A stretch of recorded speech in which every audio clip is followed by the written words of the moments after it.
ప్రియ తండ్రి, ఘనమైన రాజా, మరొకసారి మీ ఘనపాదములకు స్తోత్రములు, కృతజ్ఞతలు, వందనాలు చెల్లిస్తున్నాం. గొప్పదేవా, ఈ ఆరాధన క్రమంలో ఇప్పటి వరకు స్వరాలెత్తి సంగీత గీతములతో మిమ్మల్ని ఖ్యాతి చేశాం. ఆయా సందర్భాల్లో ప్రభువా మీతో మాట్లాడాం, సంఘ ప్రకటనలు విన్నాం. ఇక మీరు మాతో మాట్లాడబోతున్న శ్రేష్ఠ సమయంలో తండ్రి మేము ప్రవేశించాం.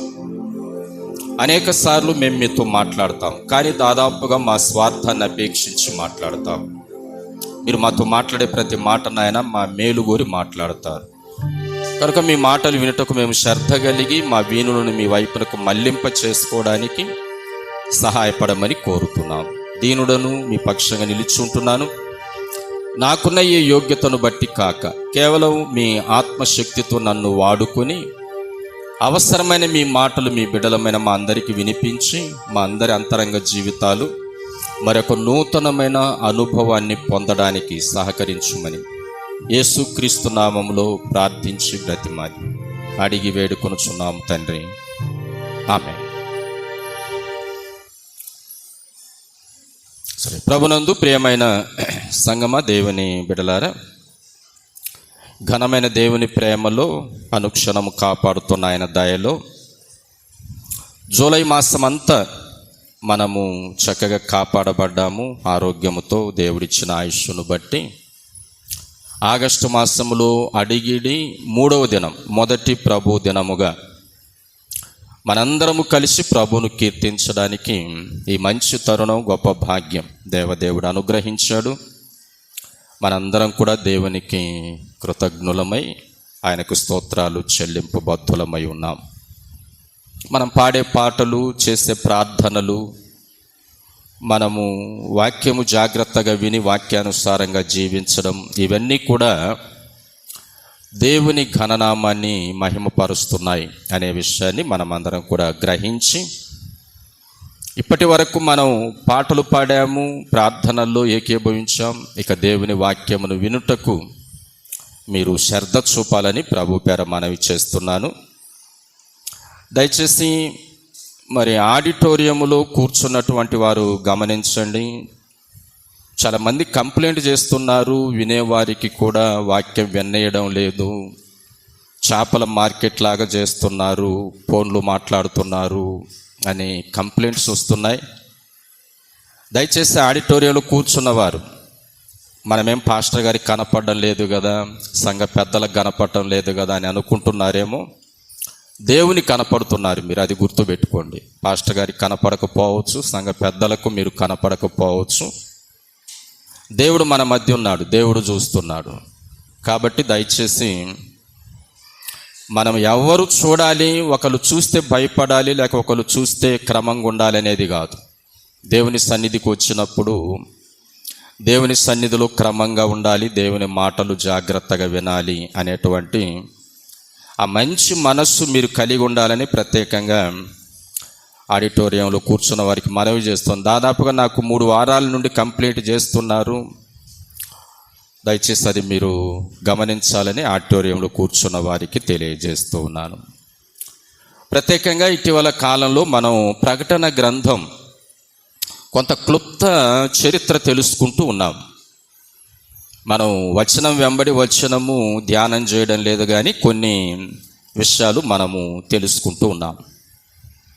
ఇందులో ప్రాముఖ్యంగా 7 సంఘాలకు ఆయన ఇచ్చినటువంటి సందేశం మనకు కనపడుతూ ఉంది.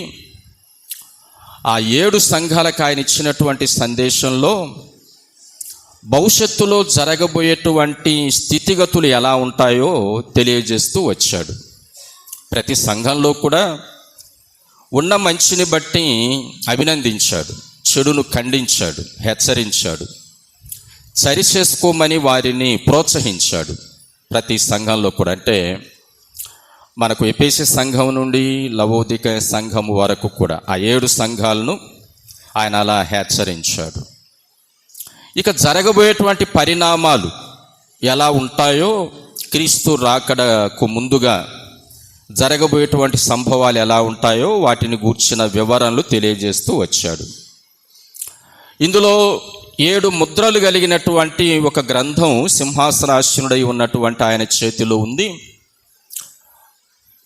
మరి దావీదు చిగురు, యోధా గోత్ర సింహం, గొర్రెపిల్లైన క్రీస్తు ఆ ముద్రలు విప్పుతూ ఉన్నప్పుడు, ఒక్కొక్క ముద్ర విప్పుతున్నప్పుడు ఒక్కొక్క రకమైనటువంటి సంభవం భూమి మీద జరుగుతుంది. ఇవి మహాశ్రమలకు ప్రారంభముగా మనము గమనిస్తూ వచ్చాం. మొదటి ముద్ర విప్పినప్పుడు మోసం అనేది లోకములో పెచ్చుమీరిపోతుంది. రెండవ ముద్రను విప్పినప్పుడు అసమాధానం రాజ్యమేలుతుంది. మూడవ ముద్రను విప్పినప్పుడు కరువు కాటకాలు తీవ్రము అవుతాయి. నాలుగవ ముద్ర విప్పినప్పుడు తీవ్రమైన వ్యాధులతో మరణాలు తీవ్రంగా సంభవిస్తాయి.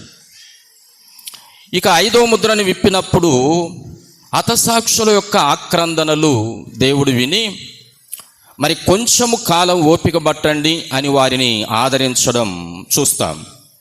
ఆరో ముద్రను విప్పినప్పుడు ప్రకృతి ప్రళయం కనపడుతూ ఉంది. ఇవన్నీ కూడా మహాశ్రమలకు మరి ముందుగా జరుగుతున్నటువంటి లేక మహాశ్రమల కాలానికి ఇవి ప్రారంభంగా ప్రేమ దేవుని బిడ్డలారా మనము గమనిస్తూ వస్తూ ఉన్నాం. ఇక ఆ గ్రంథానికి 7 ముద్రలు ఉన్నాయని మనం చూచాము కదా ప్రారంభంలో. ఇక 7వ ముద్రను విప్పినప్పుడు ఏమి జరుగుతుందో ఆ విషయాలు మనకు 8వ అధ్యాయంలో తెలియజేస్తూ, ఆయన 7వ ముద్రను విప్పినప్పుడు పరలోకమందు ఇంచుమించు అరగంట సేపు నిశ్శబ్దముగా ఉండెను. అంతటా నేను దేవుని ఎదుట నిలుచు 7 దూతలను చూచి తిని, వారికి 7 బూరలు ఇవ్వబడెను. 7వ ముద్రని విప్పినప్పుడు ఒక అరగంట సేపు నిశ్శబ్దంగా ఉన్నట్లు ఆయన గమనించాడు. పరలోకంలో నిశ్శబ్దంగా ఉన్నప్పుడు యోహాను గారు ఆ దర్శనాన్ని ఆత్మవశుడైన ఆయన చూచాడు. ఆ తర్వాత 7 దూతలు అక్కడ ఉన్నారు. ఆ 7 దూతలకు 7 బూరలు ఇవ్వబడి ఉన్నాయి. మరి ఆ 7 బూరలు ఊదినప్పుడు ఏమి జరుగుతుందో ఆ విషయాలు ఇక్కడ తెలియజేశాడు. అంటే ఇవి మహాశ్రమలలో ఇవి కూడా భాగమే అని మనం గ్రహించాలి. అంటే ఒకదాని తర్వాత ఒకటి ఈ శ్రమలు వస్తూ ఉన్నప్పుడు మరి మనము ఏదైనా ఒక ఇబ్బంది మనకు ఏర్పడుతుంటే మనం అంటాం, గుక్క తిప్పుకోకుండా ఒకదాని తర్వాత ఒకటి నన్ను ఇబ్బంది పెడుతున్నాయి అనే విధంగా ఈ మహాశ్రమలు అనేవి కూడా ఆ రీతిగా వస్తాయి. అవిశ్వాసులై క్రీస్తుని విశ్వసించని ప్రజలకు ఇవి తీవ్రమైనటువంటి పరిణామాలను కలిగించేటువంటివిగా ఉంటాయి. కాబట్టి ఆ విధమైనటువంటి కోవలో ఈ 7 బూరలు ఊదుతున్నప్పుడు కూడా 2 రకాలైనటువంటి శ్రమలుగా వారికి కనపడతాయి. ముద్ర విప్పుతున్నప్పుడు కూడా మనము 3 రకాలైన శ్రమలను గమనించుతూ వచ్చాం. కాబట్టి 7 బూరలు ఊదుతున్నప్పుడు కూడా జరిగేటువంటి విషయాలను ఇక్కడ జ్ఞాపకానికి తెస్తూ అంటాడు. 6వ వచనం మనం చదివినప్పుడు, అంతటా 7 బూరలు పట్టుకొని ఉన్న ఆ 7 దూతలు బూరలు ఊదుటకు సిద్ధపడిరి. మొదటి దూత బూర ఊదినప్పుడు రక్తముతో మిళితమైన వడగండ్లును అగ్నియు పుట్టి భూమిపైన పడవేయబడెను. అందువలన భూమిలో 3వ భాగము కాలిపోయెను, చెట్లలో 3వ భాగము కాలిపోయెను, పచ్చగడ్డి అంతయు కాలిపోయెను అనే మాట మనం గమనిస్తాం. బూర అనేటువంటిది ప్రియులారా అందరికీ వినబడడానికి ఒక గొప్ప శబ్దం. ఇది ఎవరికి కనుమరుగు కాకుండా అందరికీ వినబడడానికి ఇది ఒక అవకాశంగా మనము అర్థం చేసుకోవాలి. ఎందుకంటే బూర అనేటువంటిది ఇప్పుడు మనం ఈ ధ్వని యంత్రాలు వాడుతున్నాం కదా. ఇప్పుడు ఈ ధ్వని యంత్రం ద్వారా మీకు నా శబ్దం వినపడుతుంది. ఈ ధ్వని యంత్రం లేకపోతే నా శబ్దం మీకు అంత స్పష్టంగా బయట కూర్చున్న వారికి వినబడదు. కాబట్టి ఇక్కడ ఈ బూరలు ఊదడం అనేటువంటిది ఎవరికి కనుమరుగుగానటువంటి విధంగా ఆయన కార్యాలు బయలుపరచబడతాయి అనే దాన్ని జ్ఞాపకానికి తెస్తూ ఉన్నాడు. అందులో మొదటి దూత బూర ఊదినప్పుడు ఏమి జరుగుతుంది అనేది మనము గమనించి చూస్తే, చెట్లలో 3వ భాగం కాలిపోయింది, పచ్చగడ్డి అంతా కూడా కాలిపోయెను అనేటువంటి మాటలు మనము చూస్తాం. చెట్లు 3వ భాగం, పచ్చగడ్డి కూడా 3వ భాగము కాలిపోయింది అంటున్నాడు. 3వ భాగము అని అంటే మనం ఒక వస్తువును 4 భాగాలు చేస్తాం. మరి 2 భాగాలు చేస్తే మనము అంటే రూపాయను మనము 2 భాగాలు చేస్తే ₹1 అంటాం. 4 భాగాలు చేస్తే పావల అని అంటాం కదా, 25 పైసలు. కాబట్టి ఇక్కడ 3వ భాగము కాలిపోయిన అనేటువంటి మాట ఏంటంటే ముక్కాలు భాగం అన్నమాట. అంటే 3/4%. ₹1 మనం 4 భాగాలు చేస్తే 75 పైసలు 3వ భాగం, అంతే కదా. కాబట్టి భూమి మీద ఉన్నటువంటి ఈ 3వ భాగం చెట్లు, పచ్చగడ్డి కాలిపోయింది అంటే భూమి మీద ఏం ప్రళయము జరుగుతుంది? భూమి మీద ఏం ప్రళయం జరుగుతుంది అంటే ఈ చెట్లు, ఈ పచ్చగడ్డి మానవులకు ఆక్సిజన్ సరఫరా చేస్తాయి కదా. మానవులు ఇప్పుడు మనం ప్రాణవాయువుతో బ్రతుకుతున్నామని అంటే ప్రాణవాయువు ఎక్కడి నుండి వస్తుంది? చెట్ల ద్వారా మానవులకు వస్తుంది. చెట్లు మానవులమైనటువంటి మనము వదిలేటువంటి కార్బన్ డైఆక్సైడ్, అంటే మనము లోపలికి పీల్చుకున్న గాలి మరలా బయటకు వదులుతాం కదా, బయటకు వదిలేటువంటి గాలి కార్బన్ డైఆక్సైడ్, బొగ్గు పులుసు వాయువు. మనం లోపలికి పీల్చుకునే గాలి ఆక్సిజన్, ప్రాణవాయువు మనం బ్రతకడానికి. కాబట్టి దాదాపు 3 భాగాలు చెట్లు, పచ్చగడ్డి కాలిపోయింది అని అంటే ప్రకృతిలో ఏం ప్రళయం సంభవిస్తుంది? ప్రాణవాయువు కరువైపోతుంది. ఏదైనా మనకు ఒక చిన్న పొరపాటు జరిగి ఊపిరితిత్తుల్లోనే ఎక్కడోనో మనకు ఊపిరి సలపలేదనుకోండి, ఊపిరి అందలేదనుకోండి, ఎంత ఇబ్బంది పడతామో మనకు తెలుసు. దాని బాధ ఏంటో మనకు తెలుసు. ఆ బాధ ఎలా ఉంటుందో అనుభవించిన వారికి తెలుసు. అనుభవించిన వారే కాదు, వారిని చూచిన వారికి కూడా అర్థమవుతుంది. అంటే వారు పడుతున్నటువంటి ఆ వేదన వారికి కూడా అర్థమవుతుంది. కాబట్టి చెట్లు మానవులకు ప్రేమైన దేవుని బిడ్డలారా ఆక్సిజన్ సరఫరా చేస్తాయి. కాబట్టి ప్రాణవాయువు కరువైపోద్ది. భూమి మీద మానవులు జీవించడానికి మరి పీల్చుకునేటువంటి గాలి తరిగిపోతున్నందువలన మానవులు ఉక్కిరి బిక్కిరి అవుతూ ఎన్నో ఇబ్బందులు ఎదుర్కొంటారు. ఇక చెట్లు మనకు ప్రకృతి శోభనిస్తున్నాయి, వర్షాన్ని ఇస్తున్నాయి. ఇప్పుడు వర్షాలు భూమి మీద చాలా వరకు తరిగిపోయాయి, లేక వర్షాలు సరిగా కురవకపోతున్నాయి. అంటే దానికి మూలం ఏం చెప్తున్నారు? అడవులను మనము నరికి వేస్తున్నాము. అడవులు నరికేస్తున్నామంటే ఏంటి? చెట్లను మనము నరికేస్తున్నాం. చెట్లను మనము నరికివేయడము ద్వారా, అడవులు అంతరించిపోవడము ద్వారా వర్షాలు భూమి మీద కురియడానికి జాప్యము జరుగుతుంది అనేటువంటిది. ఎందుకంటే దేవుడు ఈ ప్రకృతిలో ఇచ్చినటువంటి విధానంలో సముద్రపు నీరు ఆవిరై పైకి వెళ్ళిపోయి మేఘాలుగా ఏర్పడితే ఈ ప్రకృతిలో ఉన్నటువంటి చెట్లు చల్లని గాలిని వీచినప్పుడు ఆ మేఘాలు ఆ చల్లగాలికి కరిగి అవి వర్షిస్తాయి. ఆ చెట్లే లేకపోతే, ఆ గాలులే లేకపోతే భూమి మీద వర్షాలు ఉండవు. భూమి మీద వర్షాలు ఉండవు. ప్రియులారా, వర్షాలు లేని సంవత్సరాలు మన జీవితంలో కూడా అనుభవించినటువంటి ఉన్నాయి. అవి ఎంత ఇబ్బందిని మనకు కలిగిస్తాయో. త్రాగే నీటి సమస్య ఏర్పడుతుంది. పండే పంటల సంగతి ప్రక్కన పెట్టండి, త్రాగే నీటి సమస్య. మనకు అదుగో ఆ చెరువు ఎండిపోయిందంటే, మన బావి ఎండిపోయిందంటే మన పరిస్థితి ఉక్కిరి బిక్కిరి, అంతే కదా. ఆ చెరువులో నీళ్ళు ఉండాలంటే వర్షాలు కురయాలి, వర్షాలు కురియాలి. కాబట్టి ఈ చెట్లు, ఈ పచ్చగడ్డి, ఇదంతా కూడా 3వ భాగం కాలిపోద్ది అని అంటే మానవునికి ప్రాణవాయువు, మానవుని నిత్య జీవిత అవసరాలకు అవసరమైన నీరు, ఇవన్నీ కూడా చాలా వరకు తరిగిపోతాయి, చాలా వరకు తరిగిపోతాయి.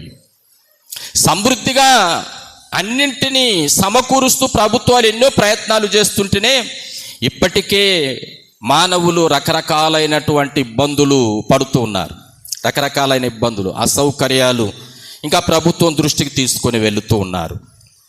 కాబట్టి ప్రియులారా, దేవుడు ఈ సృష్టిని ఆయన నిర్మాణము చేసేటప్పుడు మానవులను ఆయన నిర్మాణము చేయక మునుపు 3వ దినమున ఆయన భూమి మీద గడ్డిని తమ తమ జాతుల ప్రకారం విత్తనములిచ్చే వృక్షములను ఆయన మొలిపించాడు భూమి మీద.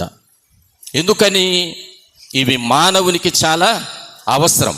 ఇవి లేకుండా మానవ నిర్మాణము జరిగితే మానవుడు జీవించడానికి అవకాశము లేదు.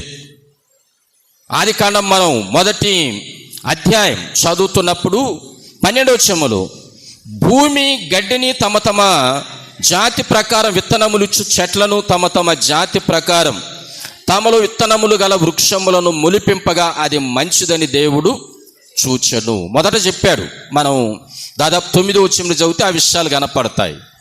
భూమి మీద గడ్డి, విత్తనములిచ్చే ఫలవృక్షాలు ఇవన్నీ మొలుచును గాక అని ఆయన పలికినప్పుడు ఇవన్నీ మొలిచాయి. కాబట్టి ఆయన 6 దినాల సృష్టి మానవునికి యోగ్యంగా ఉండడానికే చేశాడు ఆయన. అందులో 3వ దినాన ఆయన చెట్లను, గడ్డిని ఆయన మొలిపించాడు. ఇవన్నీ మానవునికి చాలా అవసరం. ఇందులో 3 భాగాలు కాలిపోతాయి మొదటి బూర ఊదినప్పుడు అనే మాట తెలియజేయబడుతుంది. మొదటి దూత బూర ఊదినప్పుడు 3 భాగాలు ఇవి కాలిపోతాయి అని తెలియజేస్తున్నారు. ప్రియమైన దేవుని బిడ్డలారా, 3 భాగాలు మరి ఈ చెట్లు, గడ్డి కాలిపోతే మానవులకు ఎంత అసౌకర్యం ఏర్పడుతుందో దానిని మనం అర్థం చేసుకోవాలి, గ్రహించాలి అనే విషయాన్ని జ్ఞాపకానికి తెస్తున్నాను. మనం న్యాయాధిపతుల గ్రంథం చదువుతాం. న్యాయాధిపతుల గ్రంథం 9వ అధ్యాయం చదువుతున్నప్పుడు ఇక్కడ చెట్లు తమ మీద రాజును నియమించుకోవాలి అనేటువంటి విధంగా ఒక్కొక్క చెట్టు దగ్గరకు వెళ్ళి అడిగినప్పుడు ఆ చెట్లు ఏం చెప్పాయో మనకు అక్కడ తెలియజేయబడతాడు. అంటే ఇది ఒక పోలికగా, ఉపమానంగా చెప్పాడు. అంటే పదవుల కోసం అరులు చాచేటువంటి వ్యక్తులను గూర్చి ఈ భాగం తెలియజేయబడింది. అందులో చెట్ల యొక్క విజ్ఞానాన్ని ఆయన జ్ఞాపకానికి తెస్తాడు. 9వ అధ్యాయం న్యాయాధిపతులు దాదాపుగా మనము 8వ వచనం నుండి చదివితే, చెట్లు తమ మీద రాజును ఒకనిని అభిషేకించుకొనవలెను అని మనస్సు కలిగి బయలుదేరి మమ్మను ఏలుమని ఒలీవ చెట్టు నడుగగా, ఒలీవ చెట్టు దేవునిని మానవులను దేని వలన నరులు సన్మానించుదురో ఆ నా తైలమును నేను ఇయ్యక మాని చెట్ల మీద రాజునై ఇటు అటు ఊగుటకు నేను వచ్చేదన్నా అన్నది అని అన్నాడు. ఒలీవ చెట్టు ఏమిస్తుందంట? మానవులకు దేవునికి దేని వలన నరులు సన్మానిస్తారో లేక అభిషేకిస్తారో అది ఒలీవ నూనెతో అభిషేకం చేస్తారన్నమాట. ఒలీవ నూనెతో అభిషేకము చేస్తారు. అంటే ఆనాటి కాలంలో ఆ దేశంలో దొరికేటువంటిది. ఇప్పుడు సేవకులను కూడా ప్రతిష్ఠిస్తున్నప్పుడు, వారిని సంపూర్ణ సేవకులను చేస్తున్నప్పుడు మరి పరిపూర్ణ సేవకులుగా ఉన్నటువంటి వారు వారి తల మీద నూనె పోసి వారి తల మీద హస్త నిక్షేపణ చేసి ప్రార్థన చేసి ప్రతిష్ఠిస్తారు. ఒలీవ చెట్టు అంటున్న మాట, దేవునిని మానవులను దేని వలన నరులు సన్మానిస్తారో ఆ తైలము ఇవ్వడం నా ధర్మం, అది దేవుడు నాకు ఇచ్చాడు. దాన్ని మానుకొని నేను మీ మీద రాజునై మరి గర్వపడాలని నేను అనుకోవడం లేదు అనేటువంటి మాటలు తెలియజేశాడు. అప్పుడు మరలా వారు వెళ్ళి అప్పుడు చెట్లు నీవు వచ్చి మమ్మల్ని ఏలుమని అంజూరపు చెట్టును అడగగా, అంజూరపు చెట్టు చెట్ల మీద రాజునై ఉండి ఇటు అటు ఊగుటకు నా మాధుర్యమును నా మంచి ఫలమును ఇయ్యక నేను మానుదునా అని అన్నాడు. అంజూరపు పండ్ల యొక్క ఉపయోగం ప్రియులారా మనకు తెలుసు. ఒకవేళ ఇక్కడ మనకు అవి ఎక్కువగా కనపడవు, కానీ ఆ దేశంలో అంజూరపు పండ్లు ఉన్నాయి కాబట్టి మరి అంజూరపు పండ్లను ఉదాహరణగా వాడాడు. అంజూరపు పండ్లు మానవులకు మంచి ఆహారం, మంచి ప్రోటీన్స్ ఇచ్చేటువంటి మరి ఆహారంగా అంజూరపు పండ్లు వారికి ఉన్నాయి. అంజూరపు పండ్లు రోగాలను నయం చేసేటువంటి ఔషధ గుణాలు ఉన్నటువంటి పండ్లు కదా. హిజ్కియాకు రోగం వచ్చినప్పుడు అంజూరపు పండ్ల ముద్దే ఆయన పుండు మీద వేసి కట్టారు. కాబట్టి అంజూరపు పండ్లు మానవులకు ఆహారంగా, మానవులకు రోగ ఔషధాలకు ఉపయోగపడుతున్నాయి. అవి ఇవ్వకుండా నేను మీ మీద రాజున ఇలా అలా ఊగడానికి నేను రాలేను అని చెప్పింది. తర్వాత ద్రాక్షవల్లి దగ్గరికి వెళ్ళి అడిగారు, నీవు వచ్చి మమ్మలను ఏలుమని. అప్పుడు ద్రాక్షవల్లి అంటుంది, దేవునిని మానవులను సంతోషపెట్టున్న ద్రాక్షరసమును నేను ఇయ్యక మాని చెట్ల మీద రాజునై మరి ఇటు అటు ఊగుటకు నేను వచ్చేదనా. ద్రాక్షారసం కూడా ప్రియమైన దేవుని బిడ్డలారా మానవులకు ఆహారంగా ఉపయోగపడుతుంది, మానవులకు రోగ ఔషధంగా ఉపయోగపడుతుంది. ఎందుకంటే మరి ఆ ఎరికో పట్టణము వెళుతున్నటువంటి, యెరూషలేములో ఎరికో పట్టణానికి వెళుతూ ఆ దొంగల చేతిలో దొరికి కొట్టబడి గాయపడినటువంటి వాని గాయములను మంచి సమరయుడు ఏం చేశాడు, ద్రాక్షరసం పోసి వాని గాయములను కడిగాడు. కాబట్టి ద్రాక్షరసం కూడా మానవులకు ఆహారంగా ఉపయోగపడుతుంది, ఔషధంగా ఉపయోగపడుతుంది. ఇలా చెట్లు వాటికి ఇవ్వబడిన ఫలాలు, వాటికి ఇవ్వబడిన ధర్మాన్ని నిర్వర్తించి మానవులను సంతృప్తి పరుస్తున్నాయి, దేవుని కూడా సంతృప్తి పరుస్తున్నాయి. అలాంటి చెట్లు మూడో భాగం మొదటి దూత బోర ఊదినప్పుడు మూడో భాగం కాలిపోయింది అనేటువంటి విషయం మనకు ప్రకటన గ్రంథంలో తెలియజేస్తున్న మాటలు మనము గమనిస్తే మరి పరిస్థితి ఎలా ఉంటుందో ప్రియులారా మనం అర్థం చేసుకోవాలి. ఇవి చదవడం మనం ధ్యానిస్తుంటే ఏముందిలే అని అనుకోవచ్చు, కానీ ఆ కాలము సంభవించినప్పుడు పరిస్థితులు ఎలా ఉంటాయో అర్థం చేసుకోవాలి. కాబట్టి ఆ రక్తముతో మిళితమైన వడగండ్ల అగ్ని పుట్టి ఆ భూమి మీద పడినప్పుడు మూడో భాగము ఆ చెట్లు పచ్చగడ్డి కాలిపోయినాయి అనే మాటలు తెలియజేస్తాడు. ఇక రెండవ దూత బోర ఊదినప్పుడు ఏం జరుగుతుంది, 8వ వచనం అంటున్నాడు, రెండవ దూత బోర ఊదినప్పుడు అగ్ని చేత మండుచున్న పెద్ద కొండ వంటిది ఒకటి సముద్రములో పడవేయబడెను. అందువలన సముద్రములో మూడో భాగం రక్తమాయను, సముద్రములోని ప్రాణము గల జంతువులలో మూడో భాగము సత్యను, మరి ఓడలో మూడో భాగాలు ఇవన్నీ కూడా నాశనము అయ్యాయి అని అన్నాడు. రెండవ దూత బోర ఊదినప్పుడు ఏం జరిగిందంట, ఒక పెద్ద కొండ లాంటిది సముద్రం మీద పడవేయబడింది అంటున్నాడు. అప్పుడు ఆ సముద్రంలో ఉన్నటువంటి నీరు ఏమైపోయిందంట, దాదాపు మూడో భాగం రక్తమైపోయింది అని అన్నాడు. అక్కడ ఏర్పడిన కాలుష్యానికి సముద్రములో ఉన్నటువంటి జీవరాశులు మూడో భాగం చనిపోయాయి. సముద్ర ప్రయాణాలు చేసేటువంటి ఓడల్లో కూడా మూడో భాగం నాశనమయ్యాయి. ప్రియమైన దేవుని బిడ్డలారా, చాలాసార్లు నేను మీకు జ్ఞాపకం చేస్తాను, నీటి యొక్క ప్రాముఖ్యత దేవుడు ఎరిగి ఉండి ఆయన ఈ విశ్వమును కలుగజేసినప్పుడు కేవలము భూమిని 29% మాత్రమే ఏర్పాటు చేశాడు. 71% నీరుంది.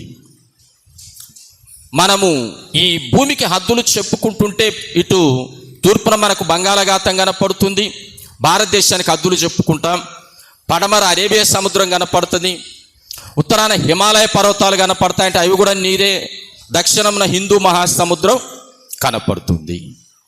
ఇక ఈ సముద్రాల మీద ఈ పెద్ద అగ్ని లాంటిది ఒకటి పడి ఆ సముద్రములో నీరు రక్తమయమైపోతే ఇక మానవ జీవిత పరిస్థితులు ఏం కావాలో మీరు ఒకసారి అర్థం చేసుకోండి. వర్షాలు ఇవ్వడానికి కూడా మూలాలు ఏంటివి, సముద్రాలే. వర్షాలు ఇవ్వడానికి కూడా మూలాలు సముద్రాలే. అంటే దేవుడు ఆ క్రమాన్ని ఏర్పాటు చేశాడు. సముద్రంలో ఉన్నటువంటి నీరు ఆవిరై పైకి వెళ్ళిపోయి మేఘాలుగా ఏర్పడతాయి. ఈ భూమి మీద చెట్ల చల్లని గాలి వీచినప్పుడు అవి వర్షిస్తాయి మేఘాలు. కాబట్టి ఇప్పుడు సముద్రములో నీరు రక్తమయమైపోయింది అని అంటే ఇక ప్రకృతి ఏమైపోతుందో ఒకసారి మనం అర్థము చేసుకోవాలి. ఆ కాలంలో ఒకవేళ మనము సజీవులమై ఉంటే పరిస్థితి ఏంటో మనము గమనించాలి. అంటే క్రీస్తు రాకడ సమీపమై మహాశ్రమలు ప్రారంభమైతే ఆ కాలములో నీవు నేను ఉంటే, అవిశ్వాస జీవితంలో ఉంటే మరి పరిస్థితి ఏమవుతుందో ప్రియులారా మనం ఒక్కసారి అర్థం చేసుకోవాలి, గ్రహించాలనే విషయాన్ని గుర్తుకు తెస్తున్నాను. ఇవన్నీ కూడా మానవులు అనుభవించినటువంటి అనుభవాలను కూడా దేవుడు చూపించాడు.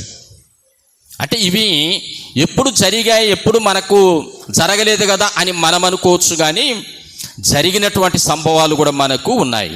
నిర్గమకాండం 7వ అధ్యాయం మనం చదువుతున్నప్పుడు ఐగుప్తులో దేవుడు పంపిన ఈ 10 తెగుళ్ళల్లో ప్రియమైన దేవుని బిడ్డలారా, ఐగుప్తు దేశములో ఉన్నటువంటి ఆ జలము రక్తముగా మార్చబడ్డం అనేటువంటిది మనము చూస్తాం.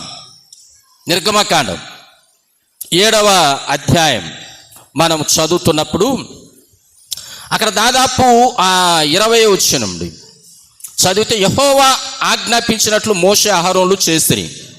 అతడు ఫరో ఎదుట అతని సేవకుల ఎదుట తన కర్రను పైకెత్తి నీటిని కొట్టగా ఏటి నీళ్ళన్నీ రక్తముగా మార్చబడెను. ఏటిలోని చేపలు చచ్చెను, ఏరు కంపు కొట్టెను. ఐగుప్తీయులు ఏటి నీళ్లు త్రాగలేక పోయిరి. ఐగుప్తు దేశమందు రక్తము ఉండెను అనే మాట. ఇది యాడ జరిగింది, ఎప్పుడు జరిగింది అని మనం అనుకోవడానికి ఒక చక్కటి ఉదాహరణ, దేవుని ఉగ్రత భూమి మీదకి వచ్చేటప్పుడు ఎలా ఉంటుందో ఇది ఐగుప్తు దేశంలో జరిగిన సంఘటన. ఐగుప్తు దేశంలో వారి ఫరో కాలంలో ఇశ్రాయేలీయులను ఐగుప్తులో నుండి బయటికి పంపడానికి ఆయన ఇష్టపడినప్పుడు ఐగుప్తు దేశంలో జరిగింది ఇది. కాబట్టి అప్పుడు ఐగుప్తు దేశం వరకే పరిమితం. అది ఆ ఏటి నీళ్లు రక్తంగా మారింది ఐగుప్తు దేశానికి మాత్రమే పరిమితం. కానీ ప్రకటన గ్రంథంలో 2వ దూత బూర ఊదినప్పుడు మరి సముద్రపు నీరంతా రక్తమయమైనటువంటిది ప్రపంచం అంతటికి, ఒక దేశానికి కాదు. అది ఐగుప్తు దేశపు నదులే అక్కడ నీరు రక్తంగా మార్చబడింది. ప్రియులారా, మరి రక్తం అంటే మనకెంత భయమో కదా. ఒకరు ఎవరైనా ప్రమాదవశాత్తు ఏదైనా జరిగి వారికి రక్తం గారుతుంటే కొందరు ఆ రక్తాన్ని చూస్తేనే కళ్ళు గిర్రను తిరిగి పడిపోతారు, వీళ్ళు పడిపోతారు. అంటే రక్తము అని అంటే అంత భయపడేటువంటి వారు ఉన్నారు. ఇక సముద్రం అంతా దాదాపుగా 3వ భాగం రక్తమయమైపోతే ఆ పరిస్థితులను చూచి తట్టుకోగలిగేటువంటి సామర్థ్యము ఎవరికి ఉండదు. తర్వాత ఆ సముద్రాల్లో ఉన్నటువంటి జలచరాలన్నీ కూడా చనిపోయి 3వ భాగం చనిపోయి కంపు కొట్టుతుంది. ప్రియులారా, మనకు తెలుసు ఒక జీవరాశి ప్రకృతిలో చనిపోతే దాని దేహం కుళ్ళుబడితే అది ఎంత దుర్గంధమో మనకు తెలుసు. ఇక సముద్రంలో ఉన్న జీవరాశులన్నీ దాదాపు 3 భాగాలు చనిపోయాయంటే మరి ఎంత దుర్గంధం బయటకు వస్తుందో మనము అర్థం చేసుకోవాలి.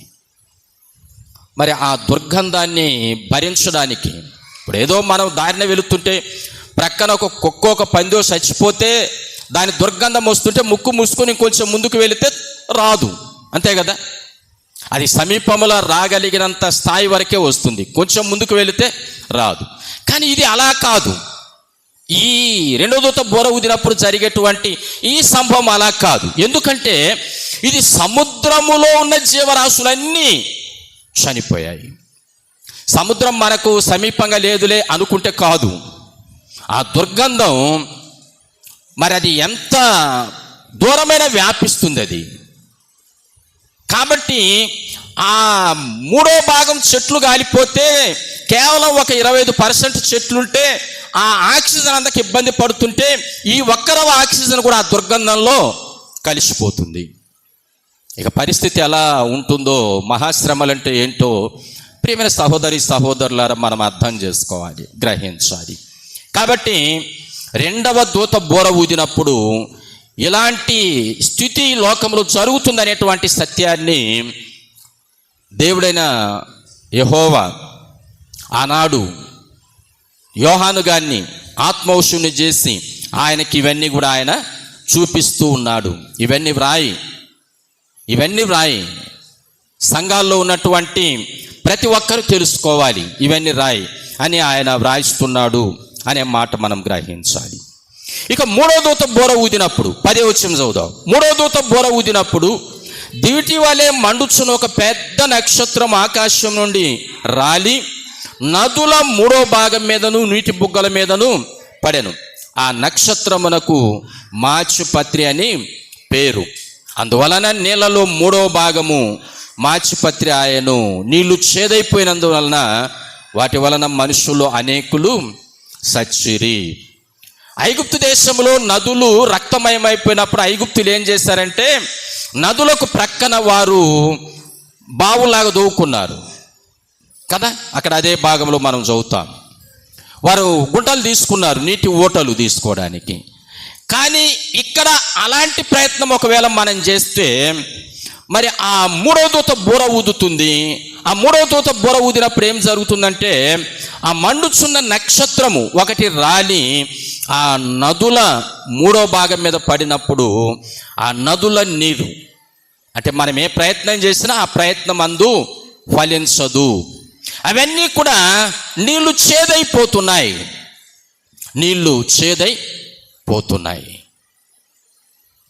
ప్రియమైన దేవుని బిడ్డలారా, నీళ్లు చేదైతే మనము తాగలేం కదా. నీళ్లు ఉప్పగా ఉన్నా మనం తాగలేం, సప్పగా ఉన్నా కూడా తాగలేం కదా. తగిన టేస్ట్ ఉంటేనే మనం నీటిని త్రాగగలుగుతాం. ఇక చేదు నీరైనప్పుడు పరిస్థితి ఎలా ఉంటుందో మనం ఒకసారి అర్థం చేసుకోవాలి. ఇది కూడా మరి జరిగినటువంటి సంభవముగానే ప్రియులారా మనము గమనిస్తాం. ప్రకృతిలో ఎప్పుడైనా ఇది జరిగిందా అంటే జరిగింది. నిర్గమకాండం మనము 15వ అధ్యాయం చదువుతున్నప్పుడు దేవుని ప్రజలను ఇశ్రాయేలీయులు వారు ఐగుప్తు నుండి కనాను భూభాగానికి వస్తున్నటువంటి సందర్భంలో మారా అనేటువంటి స్థలానికి వారు చేరారు. మారా అంటే అక్కడ నీళ్లు చేదు, మాచిపత్రి చేదు. అప్పుడు వారు మోషే మీద రకరకాలుగా సనుక్కున్నారు. నిర్గమకాండం 15వ అధ్యాయం 22వ వచనం చదువుతాం. మోషే ఎర్ర సముద్రం నుండి జనులను సాగజేయగా వారు షూరు అరణ్యములోనికి వెళ్ళి దానిలో 3 దినములు నడిచి అచ్చట వారికి నీళ్లు దొరకలేదు. అంతలో వారు మారాకు చేరిరి. మారా నీళ్లు చేదైనవి గనుక వారు ఆ నీళ్లు త్రాగలేక పోయిరి. అందువలన దానికి మారా అనే పేరు కలిగింది. ప్రియమైన దేవుని బిడ్డలారా, నీళ్లు చేదైతే ఆ పరిస్థితి ఎలా ఉంటుందో మనం అర్థం చేసుకోవాలి. త్రాగడానికి అవి మనకు అనుకూలము కాదు. త్రాగడానికి అనుకూలం కానప్పుడు మనం ఎంత ఇబ్బంది పడతామో అక్కడ ఇశ్రాయేలు ప్రజలు కూడా మోషే మీద సనుక్కున్నారు. అప్పుడు మోషే దేవునికి మొరపెడితే దేవుడు మరలా ఆ చేదును నీళ్ళలో నుండి విరగొట్టి వారికి మధురమైనటువంటి నీళ్లుగా వాటిని మార్చాడు. ఒక చెట్టును చూపించాడు. మరి ఆ చెట్టును ఆ నీళ్ళలో మోసే వేసినప్పుడు ఆ నీళ్లు ఆ చేదు విరిగిపోయింది. కాబట్టి నీళ్లు చేదవుతాయా? అవుతాయి. ఐగుప్తు నుండి ఇశ్రాయేలీయులు కనాను భూభాగానికి వస్తున్నప్పుడు మారా అనే ప్రాంతానికి వచ్చినప్పుడు ఆ మారాలో ఉన్నటువంటి నీళ్లు చేదు, త్రాగడానికి అనుకూలము కానటువంటి నీరుగా అవి ఉన్నాయి అనేది మనకు వాక్య భాగాన్ని బట్టి అర్థమవుతున్నటువంటి విషయాలు. ప్రియులారా, మనము నీరైనా ఆహార పదార్థాలైనా ఏవైనా చేదు ఉంటే మనము తినలేము, త్రాగలేము. చేదు అనేటువంటి దాన్ని మనము ఆస్వాదించలేము, భరించలేము. ఒక రకంగా అది పాయిజన్. కొన్నిసార్లు మనిషికి అది అపాయాన్ని కూడా కలిగించడానికి కారణము అవుతుంది. మనం రాజుల 2వ గ్రంథం చదువుతాం. 4వ అధ్యాయం చదువుతున్నప్పుడు ఇక్కడ ఎలీషా ఆయన శిష్యులు వారు గిల్గాలు అనేటువంటి ఆ ప్రాంతానికి వచ్చినప్పుడు జరిగిన ఒక సంఘటన చూపిస్తాడు. 38వ వచనం చదువుదాం. ఎలీషా గిల్గాలునకు రాగా ఆ దేశమందు క్షామము కలిగి ఉండెను, కర ఉంది. ప్రవక్తల శిష్యులు అతని సమక్షమునందు కూర్చుండి ఉండగా అతడు తన పనివారిని పిలిచి పెద్ద కుండ పొయ్యి మీద పెట్టి ప్రవక్తల శిష్యులకు కూర వంట చేయమని సెలవిచ్చెను. అయితే ఒకడు కూరాకులు ఏరుటకు పొలములోనికి పోయి ఎర్రి ద్రాక్ష చెట్టును చూచి దాని గుణమెరుగక దాని తీగలు తెంపి ఒడి నిండా కోసుకొని వచ్చి వాటిని తరిగి కుండలో వేసెను. తినుటకు వారు వడ్డింపగా ప్రవక్తల శిష్యులు రుచి చూచి, దైవజనుడా, కుండలో విషమున్నదని కేకలు వేసి దానిని తినక మానిరి. కొన్నిసార్లు సమృద్ధి అయినటువంటి నీరు గిన లేకపోతే వంకాయలు కూడా చేదవుతాయి కదండి. వంకాయలు కూడా సమృద్ధి అయినటువంటి నీరు లేకపోతే చేదవుతాయి. ఆ వండుకున్న తర్వాత దాన్ని తినాలంటే మనకు సాధ్యము కాదు. కొన్ని సాధారణంగా మనకు కూరగాయల్లో బీరకాయలు కూడా చేదు కాయలు ఉంటాయి. వాటిని మనం చూచి వండుకోవాలి. చూడకుండా వండుకున్నామంటే వండిన తర్వాత దాన్ని తినాలంటే సాధ్యము కాదు. అంటే చేదును మనము తినలేము, చేదును మనము స్వీకరించలేము. కాబట్టి ఇది ప్రకృతిలో జరిగినటువంటి కార్యం. ఇశ్రాయేలీల కాలములో మనకు నిర్గమకాండ 15లో మారా ప్రాంతంలో నీళ్లు చేదు అయినాయి. కాబట్టి ఇక్కడ మూడో దూత బూర ఊదినప్పుడు ఈ నదులు మానవులకు ఇక నీటి వసతులుగా ఏదో ఒక రకంగా మనం నీటిని ఏర్పాటు చేసుకుందాం అనేటువంటి ప్రయత్నాలు జరిగితే ఆ ప్రయత్నాలు కూడా వృధా ప్రయాస అవుతాయి. ఆ నదులు కూడా ఏమైపోతున్నాయంటే ఆ నక్షత్రం, ఒక పెద్ద నక్షత్రం లాంటిది ఆ నదుల మూడో భాగం మీద నీటి బుగ్గలు అంటే ఆ ఊటల మీద పడిపోయినప్పుడు అవన్నీ నీరు చేదైపోయింది. దాని వలన ప్రియమైన దేవుని బిడ్డలారా అనేక మంది మనుషులు కూడా చనిపోయారు అని రాశారు. నీళ్లు చేదైపోయినందున వాటి వలన మనుషులలో అనేకులు చనిపోయిరి.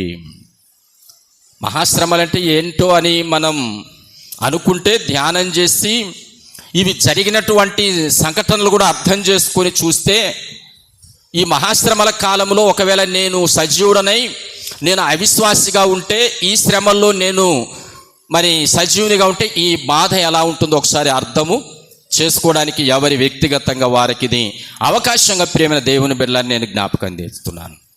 ఇక 4వ దూత బూర ఊదినప్పుడు 12వ వచనం మనం చదువుతున్నప్పుడు 4వ దూత బూర ఊదినప్పుడు సూర్య చంద్ర నక్షత్రములో 3వ భాగం చీకటి కమ్మునట్లును పగటిలో 3వ భాగం సూర్యుడు ప్రకాశించకుండానట్లును రాత్రిలో 3వ భాగం చంద్రుడు నక్షత్రములు ప్రకాశించకుండానట్లును వాటిలో 3వ భాగము కొట్టబడెను అనే మాటలు చూస్తున్నాం.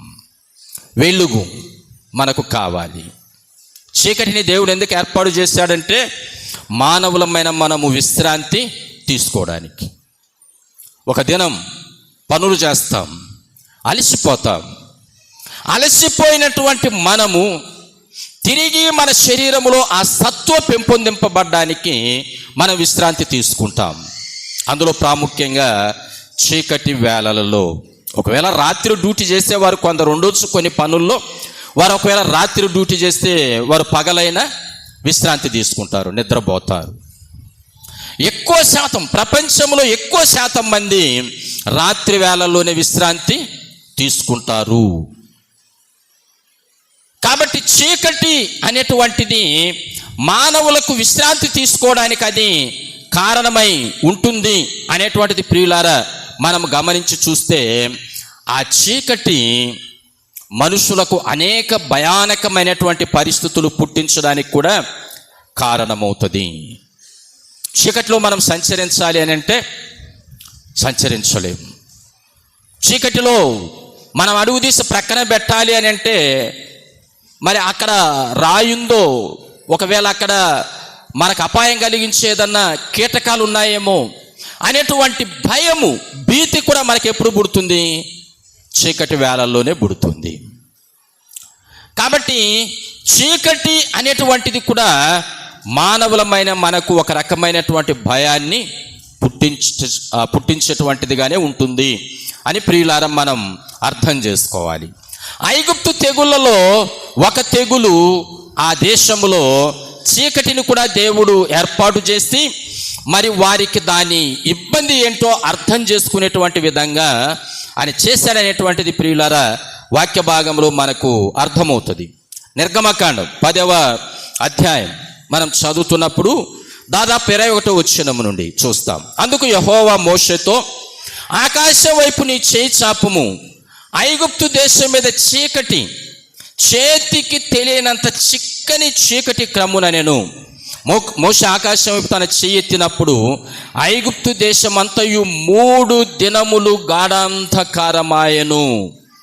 3 దినములు ఒకరినొకడు కనుగొనలేక ఎవడును తానున్న చోటు నుండి లేవలేకపోయెను అనే మాటలు మనం చూస్తాం. 3 దినాలు చీకటి ఉంటుందా అండి? దేవుడు ఒక దినానికి మనకు మరి ఆ ఉదయ అస్తమయాలు కలిగించి మనకు ఒక 12 గంటలు పగలుగా, ఒక 12 గంటలు మనకు చీకటిగా ఆయన ఏర్పాటు చేశాడు. కానీ ఐగుప్తు దేశం మీద 3 దినాలు చీకటి. అంటే దేవుని ఉగ్రత, దేవుని కోపం వస్తే ఆయన చేసే విధానాలు అక్కడ జ్ఞాపకం చేయడం. 3 దినాలు చీకటి ఉంటే ఎవరు కూడా వారున్నటువంటి స్థలంలో ఉండి వారు లేవలేకపోయారు, ఒకరినొకరు కనుగొనలేకపోయారు. అంటే సాధారణంగా ఇప్పుడు మనకు చీకటి ఉంటే ఆకాశంలో నక్షత్రాలు మినుకుమంటూ వెలుగుతుంటాయి. కొన్నిసార్లు మనకు పౌర్ణమి ఆ సమీప దినాలైతే ఆ చంద్ర కాంతి కూడా పడుతుంది, కొంతవరకు మనకు వెలుగు వస్తుంది. కానీ అక్కడ ఏం చెప్తున్నాడు? అక్కడ సూర్యుడు చంద్రుడు 3వ భాగం కాంతిని ఇవ్వడం లేదని చెప్తున్నాడు. కటిక చీకటి.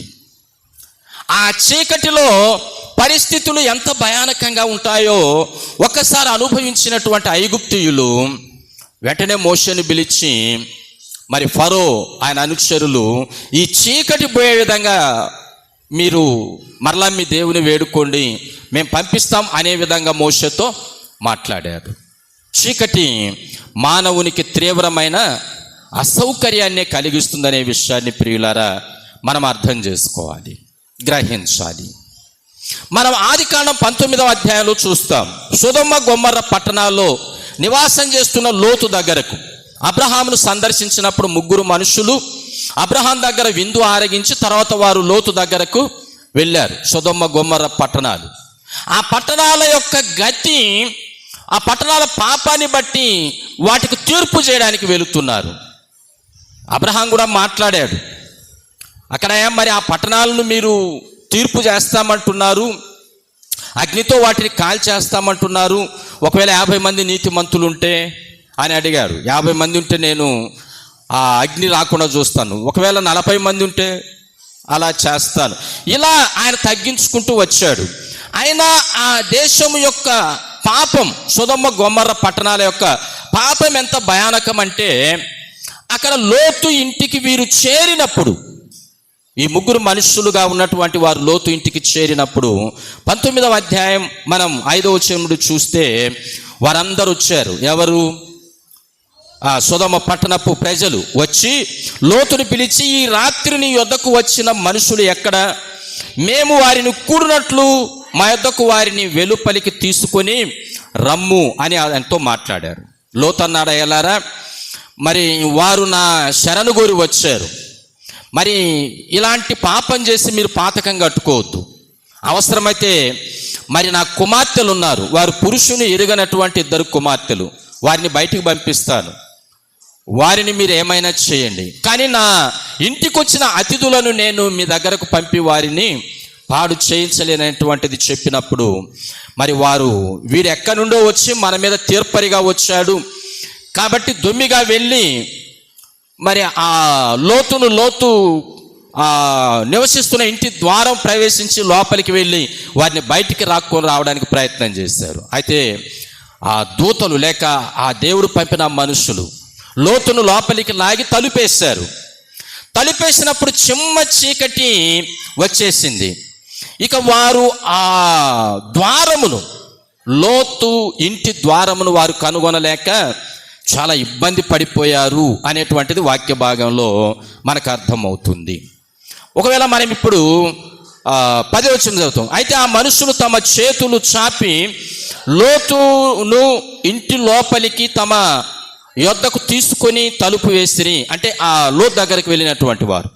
అప్పుడు వారు పిన్నలు మొదలుకొని పెద్దల వరకు ఆ ఇంటి ద్వారము దగ్గరనున్న వారికి కనుమబ్బు కలుగజేయగా వారు ద్వారము కనుగొనలేక విసిగిపోయిరి అనే మాటలు. చీకటిలో ప్రియులారా మనం దేన్ని కనుగొనలేము. చీకటిలో పరిస్థితులు చాలా దయనీయంగా ఉంటాయి. కాబట్టి 4వ దూత బూర ఊదినప్పుడు చీకటి, చిమ్మ చీకటి ఆ ప్రపంచాన్ని మీదకి వచ్చేస్తుంది. అప్పుడైతే ఒక్కొక్క దేశం మీదకి అంతే, ఒక్కొక్క ప్రాంతంలో అంతే, నీళ్లు రక్తంగా మారడం, ఒకవేళ ఏదైనా ప్రకృతి ప్రళయంలో కొన్నిసార్లు తుఫానులు రావడం, లేకపోతే ఆకాశంలో ఉల్కలు పడిపోవడం, ఇవన్నీ కూడా ఒక్కొక్కసారి ఒక్కొక్క ప్రాంతంలో ఒక్కొక్క దేశంలో జరుగుతూ ఉన్నటువంటివి. కానీ ఇక్కడ ఈ మహాశ్రమల కాలంలో ఇది ప్రపంచమంతా సంభవిస్తుంది. ఎవరు ఎక్కడికి వెళ్ళి తప్పించుకునే అవకాశము లేదు, ఎవరు ఎక్కడికి వెళ్ళి మరి దాంకునేటువంటి అవకాశము ఉండదు అనేటువంటి విషయాన్ని ప్రియమైన దేవుని బిడ్డలారా మనం అర్థం చేసుకోవాలి. దేవుని తీర్పులు ఎలా ఉంటాయంటే మరి ఈ రీతిగా ఉంటాయి అనే దాన్ని మనం అర్థం చేసుకోవాలి. ఈ చీకటిని గూర్చి కూడా మనకు తెలుసు. యేసుక్రీస్తు ప్రభువును సిలువ వేయడానికి వారు తీసుకొని వెళ్ళినప్పుడు మత్తయి సువార్త మనం 27వ అధ్యాయం 45వ వచనము చదివినప్పుడు అక్కడ మనకు తెలియజేయబడినటువంటి మాట ఏంటంటే, మధ్యాహ్నం మొదలుకొని 3 గంటల వరకు ఆ దేశం అంతటా చీకటి కమ్మెను అనే మాటలు కూడా చూస్తాం. యేసును సిలువ వేయడానికి తీసుకొని వెళ్ళినప్పుడు కూడా మరి ఆ దేశంలో దాదాపు మధ్యాహ్నం మొదలుకొని 3 గంటల వరకు చిమ్మ చీకటి అక్కడ క్రమ్మింది అనే మాటలు మనం చూస్తాం. ఈ రీతిగా ఈ బూరలు ఊదుతున్నప్పుడు, ఒక్కొక్క బూర ఊదుతున్నప్పుడు, ఒక్కొక్క దూత ఒక్కొక్క బూర ఊదుతున్నప్పుడు ఇలాంటి సంభవాలు భూమి మీద జరుగుతున్నాయి. మొదటి దూత బూర ఊదినప్పుడు ఆక్సిజన్ కరువైపోద్ది. 2వ దూత బూర ఊదినప్పుడు మానవులు జీవించే జీవిత విధానానికి నీరు ఉన్నటువంటి కొద్దిపాటి ఆక్సిజన్ కల్మషమైపోతుంది. 3వ దూత బూర ఊదినప్పుడు ఒకవేళ ప్రయత్నాలు చేసి నీళ్లు మరొక విధంగా మనం మలచుకోవడానికి ప్రయత్నం చేస్తే ఆ నీళ్లు చేదైపోతాయి. 4వ దూత బూర ఊదినప్పుడు కట్టిక చీకటి రాజ్యం వెళ్తుంది. ఈ పరిస్థితులు ఎలా ఉంటాయో ఒకసారి మనం గమనించాలి. ఇదేదో కవిత్వం కాదు, ఇది ఏదో యోహాను గారి తనకు కవిత్వము రకంగా వ్రాసింది కాదు. ఆయనను దేవుడు ఆత్మవశుడుగా తీసుకొని వెళ్ళి జరుగుతున్న సంభవాన్ని, జరగబోయే సంభవాలను ఆయన చూపించాడు.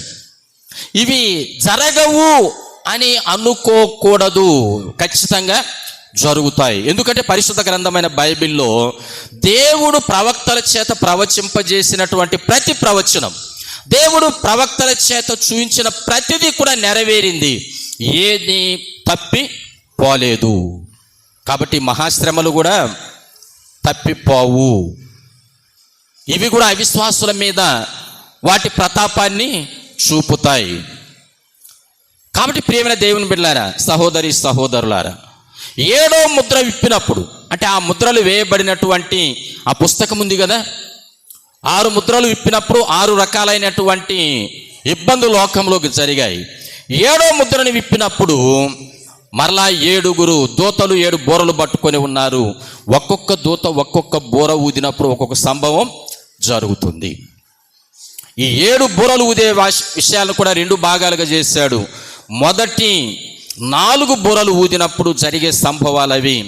ఆ తర్వాత 5, 6 బూరలు ఊదినప్పుడు జరిగే సంభవాలను ఒకసారి చూచినటువంటి ఆ దూతలు వారు ఏమన్నారని అంటే 13వ వచనంలో రాశాడు, మరియు నేను చూడగా ఆకాశ మధ్యమున ఒక పక్షిరాజు ఎగురుచు బూరలు ఊదబోచున్న 3 దూతల బూరల శబ్దము వంటి శబ్దములను బట్టి భూనివాసులకు అయ్యో అయ్యో అయ్యో అని గొప్ప స్వరముతో చెప్పుట వింటిని. 4 బూరలు ఊదబడ్డాయి, ఇక మరి 3 ఊదబడతాయి. అప్పుడు అక్కడ ఎగురుతున్నటువంటి ఒక పక్షి లాంటిది ఎగురుతూ అంటుంది, అయ్యో అయ్యో అయ్యో అంటుంది. ఎప్పుడు అంటాం ఇది? ఒక గొప్ప విపత్తు, ఒక ప్రళయము జరిగినప్పుడు అయ్యో అని గుండెలు కొట్టుకుంటాం. అలా తర్వాత 5, 6, 7 బూరలు ఊదినప్పుడు జరగబోయే పరిస్థితులను జ్ఞాపకానికి తెచ్చాడు. కాబట్టి ప్రియమైన దేవుని బిడ్డలారా, సహోదరి సహోదరులారా, ఏదో జీవితం సాదాసీదాగా సాగిపోతుంది అని మనం అనుకుంటే చాలదు. ఈ పరిస్థితులు జరిగేటువంటి కాలానికి ఒకవేళ మనం సజీవులమై ఉంటే పరిస్థితి ఏంటి అనే దాన్ని ఒకసారి మనం అర్థం చేసుకోవాలి, గ్రహించాలి, తెలుసుకోవాలి. కాబట్టి మధ్యాహ్న కాలంలో ఈ మాటలు తలపోసుకుంటున్న మన మహాశ్రమలు ఎలా భయానకమైనటువంటి రీతిలో అవిశ్వాసుల మీద వాటి ప్రతాపాన్ని చూపుతాయి అర్థం చేసుకొని మనము బ్రతికి ఉన్నంత వరకు విశ్వాస జీవితంలో బ్రతకాలి. ఒకవేళ మనం ఈ లోకయాత్ర ముగిస్తే ప్రభు రాకడలో, తీర్పులో దేవుని రాజ్యానికి వారసులమయ్యే విధంగా ఉండాలి.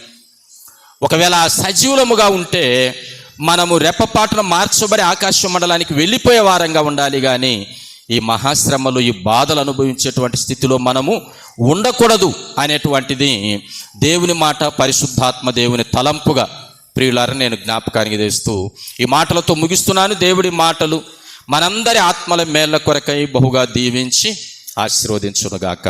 ఆమేన్. ప్రేమగల మా తండ్రి, మరొకసారి వందనాలు సమర్పిస్తున్నాం. వినిన ఈ వర్తమానం అనేక మంది బిడ్డల హృదయాల్లో తండ్రి నాటబడుటకు, వాక్యానుసారమైన జీవిత క్రమాన్ని ప్రతి బిడ్డ అలవరుచుకొని సాగిపోవడానికి సహాయపడమని కోరుతూ యేసుక్రీస్తు నామమును బట్టి ప్రార్థించి అడిగి వేడుకొనుచున్నాము తండ్రి. ఆమేన్.